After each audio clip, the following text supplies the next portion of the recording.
everyone, welcome to the Jolie Stage webinar on the real-time monitoring of intracellular calcium dynamics. First, allow me to introduce ourselves. My name is Ca2. I work at the Hungarian Academy of Sciences. I'm a group leader in the Institute of Enzymology. Together with me is András Füredi, a PhD student in the lab.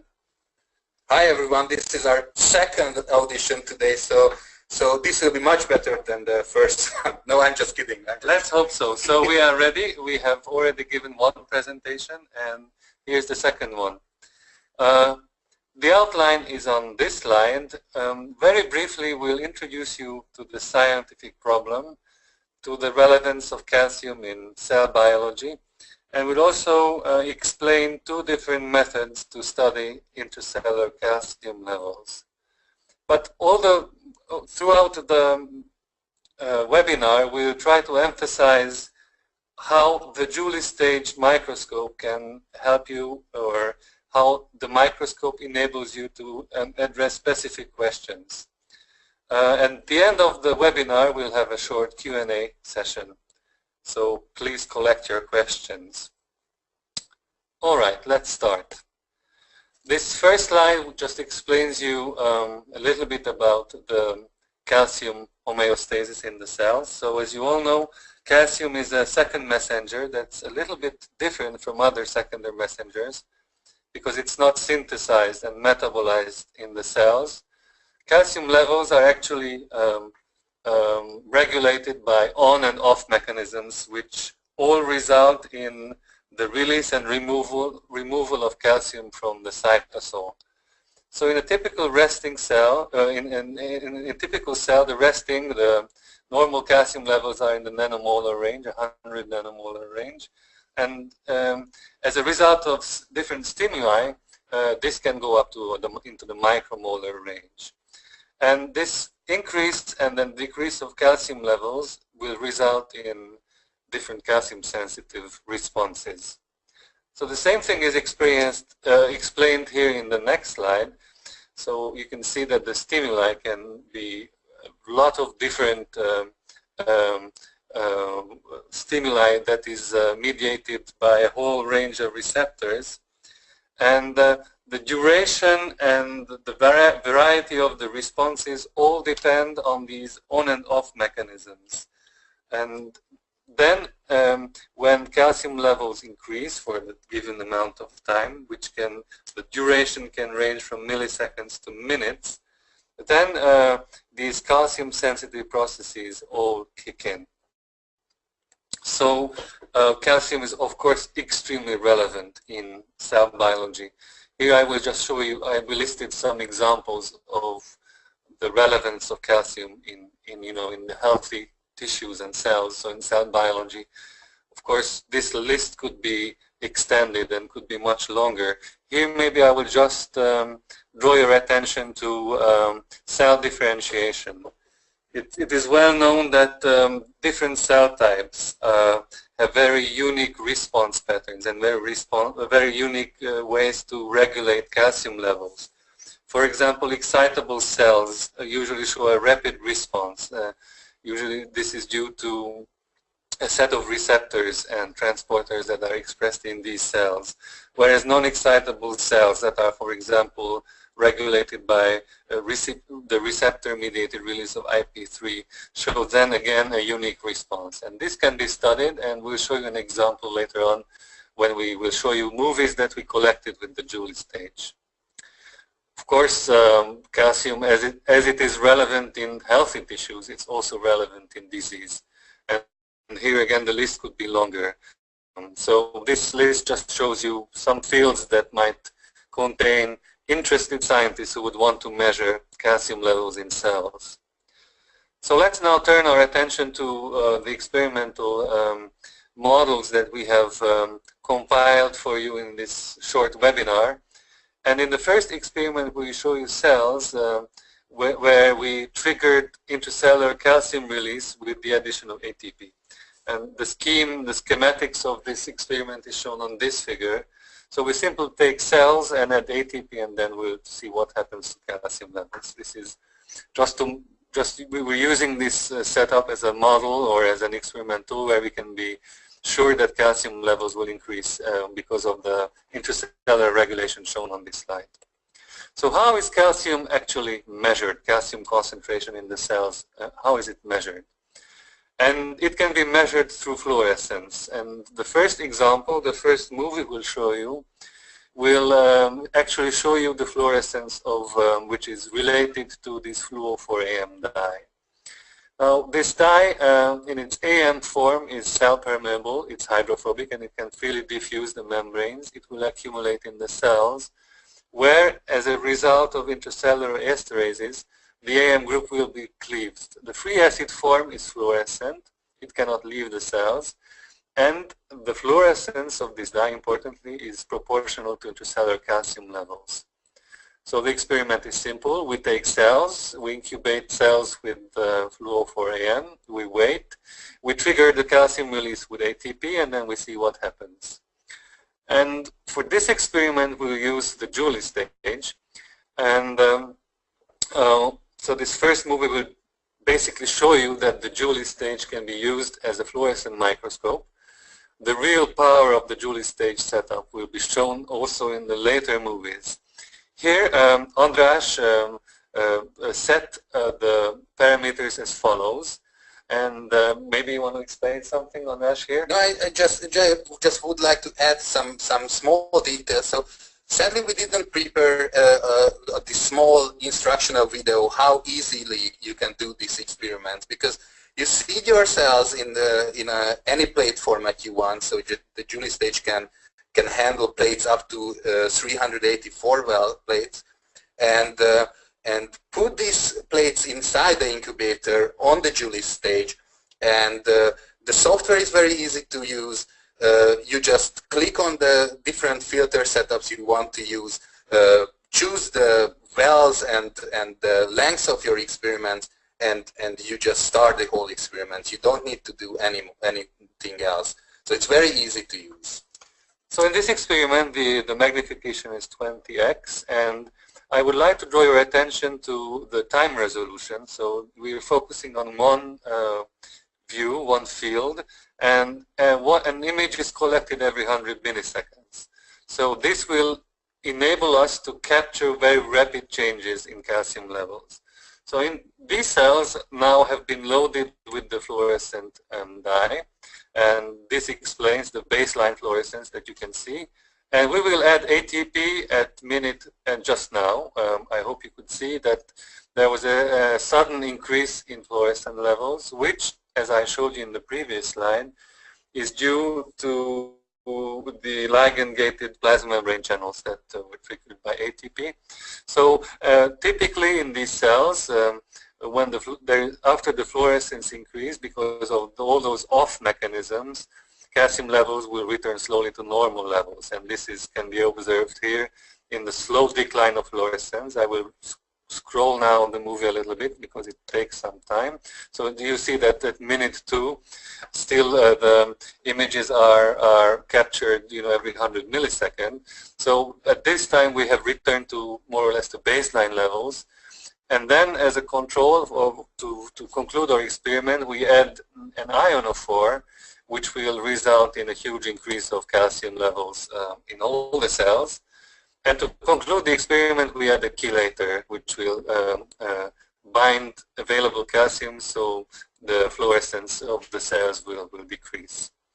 So this first movie showed you an example where you can focus on a few cells in a very high time resolution. And you can see that by using the fluorescent dye, you can actually measure fluorescence related to calcium, intracellular calcium levels. Of course, you may want to analyze your data in more detail, and this you can do by exporting all the data that has been captured by the Joule stage to a dedicated software. We have used ImageJ, but you can use your software, your favorite analyzing software. And then here you can define regions of interest, and you can, of course, quantify and characterize the fluorescence, the kinetics of the fluorescence related to each regions. This you can see here, as I was trying to explain. When you add ATP, the calcium levels will increase, fluorescence will increase, then they will return to normal levels, increase again by the addition of the ionophore, and then the chelator will chelate the signal. Then you can also average your data, and you will see what is expected actually in these experiments.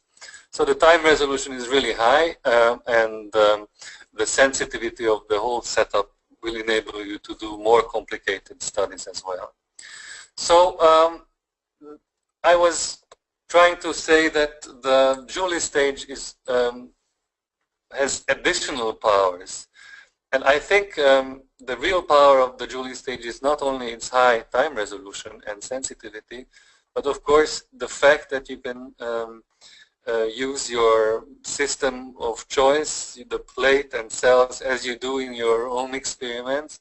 You don't have to modify anything. You just put the microscope in the incubator. You leave the cells alone in the darkness, and you go home, and then you come back days later and see what happened. You just see it, right?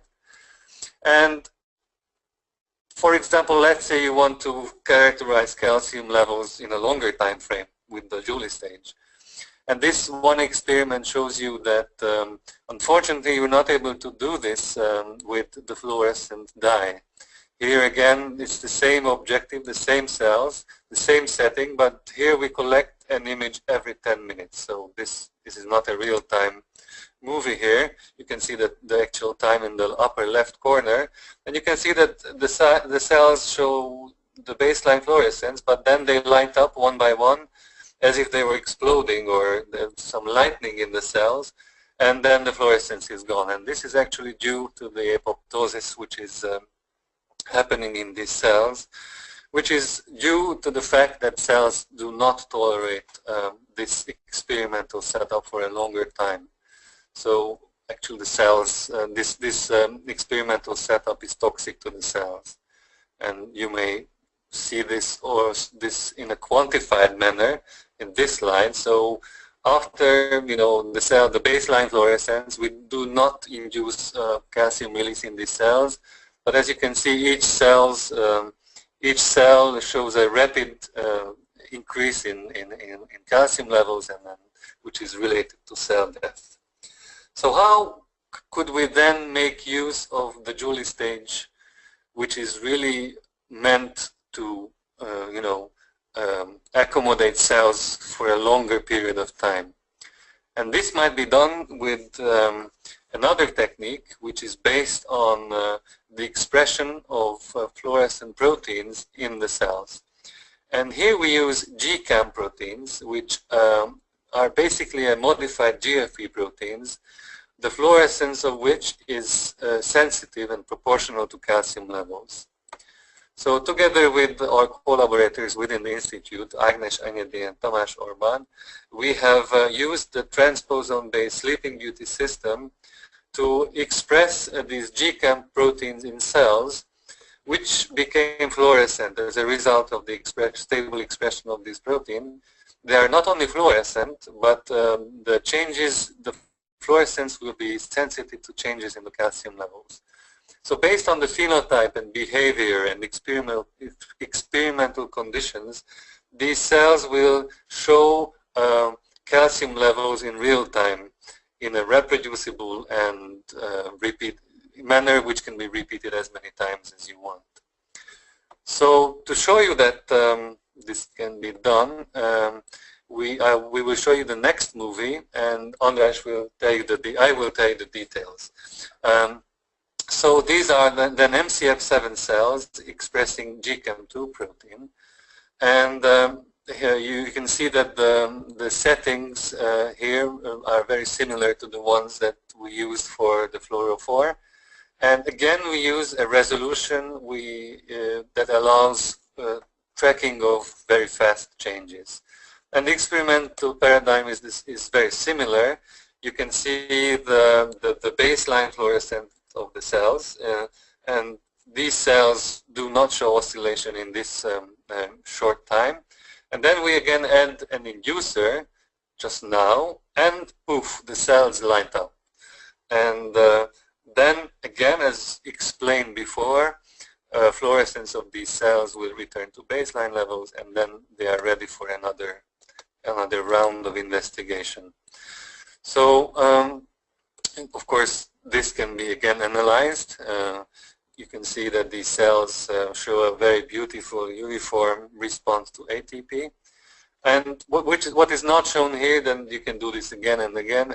And with this system, time is not a problem. You can repeat this experiment over a longer period of time.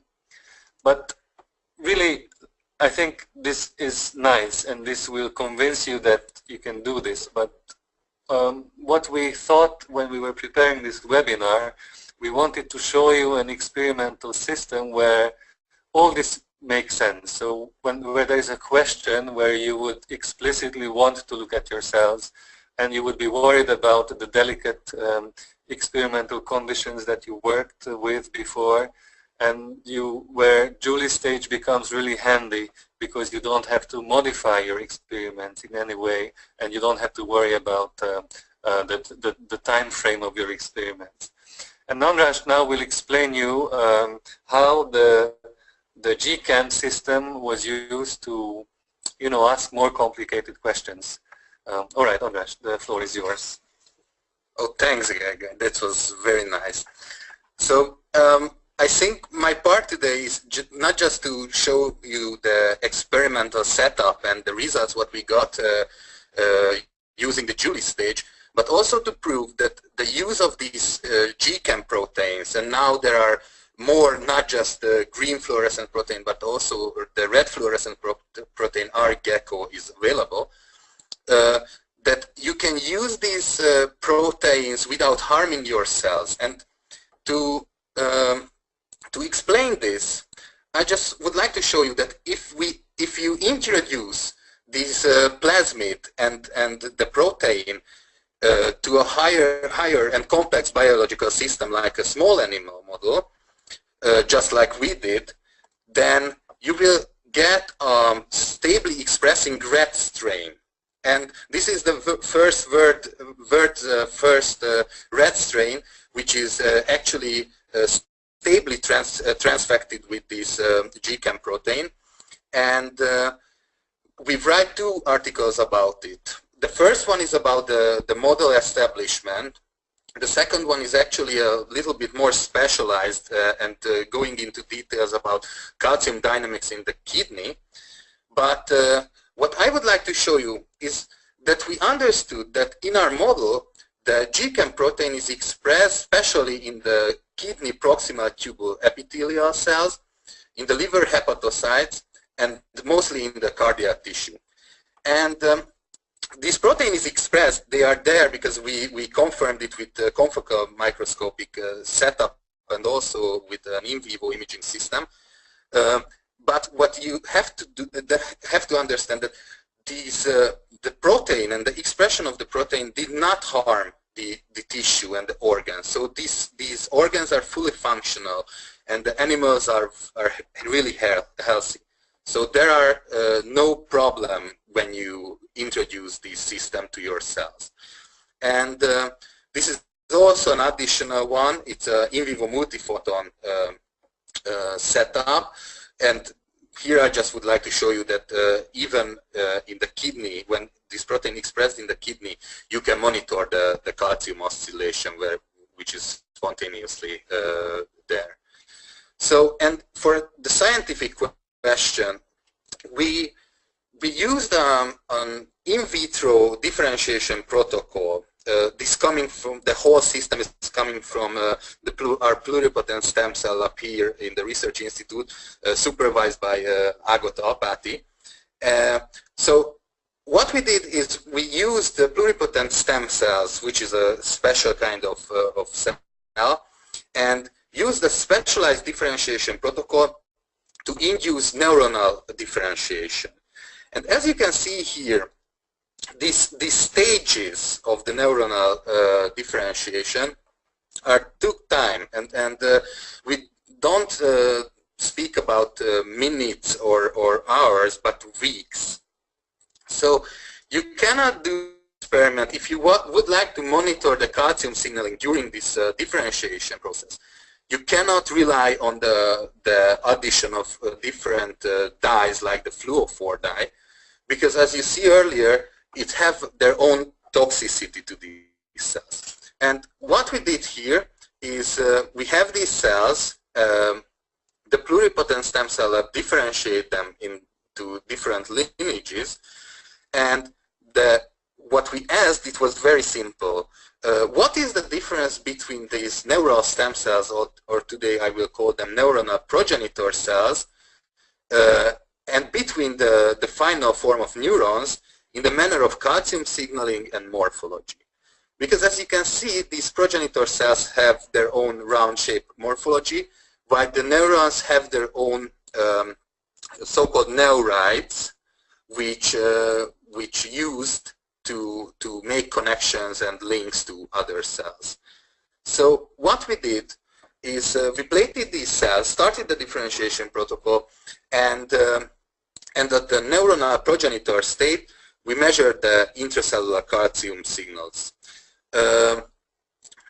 And now we are speaking about spontaneous signals, not the ligand-induced one. So just like before, it's a time lapse. That means that it's not imaged 100 milliseconds per each, but every 10 seconds with a 20x objective. And as you can see now, these cells have this round shape morphology. And first, you can see your video yourself, and later I will show you where to focus now. So these cells have their own fluorescent, and you can observe that something happening, but if you focus like this cell and this in the corner, you can see that the increase and decrease of intracellular calcium levels followed by a fluorescent signal, then you can see that there are some differences. And when we analyze these videos, we can find these slowly increasing and slowly decreasing waves of calcium. This is called spontaneous calcium oscillation or slow waves of calcium. This is a characteristic for pre-stage in the differentiation. These are slow waves, and as you will see later, they are much different from the neuronal state. So then we waited for an additional time, and imaged cells which gone through this differentiation protocol lost their round-shaped morphology and started to grow these neurites. And again, you can check the video yourself, and then please focus on this region and here in the corner, because you will see the fast changes of the calcium. And when we analyze this, we can measure these completely different kinds of signals. So these are more peak-like signals, rapid increase followed by rapid decrease. And this is what neurons do. This is what we call firing. This is the main difference between the two cells. And as you can see, in a long-term process like differentiation, the Julie stage comes really, really handy. It's become a very powerful tool because you don't have to move your cells, you don't have to do anything. You just put inside the incubator, start the measurement, and check it whenever you want. And for just the end of my presentation, this is more of a eye candy video than an actual scientific result, but what I would like to show you that you can extend your field of view using the Julie stage, because the so-called stitching function can measure neighboring or adjacent field of view and then stitch together. So this is 4 fields of view together.